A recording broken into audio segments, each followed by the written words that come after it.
భరించే మనవారెవరు కళమారుతున్న జీవితం కలతలోకి జారెనా కలలు కన్న కనులకు నీటి చెమ్మ తగిలెనా వెలుతురైన ప్రతిదినం చూపుతోంద వేదన అందమైన బతుకున అలజడి చలరేగెనా ఏమిటి నీ పాపం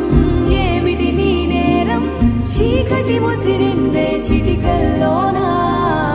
తీరదు నీ శోకం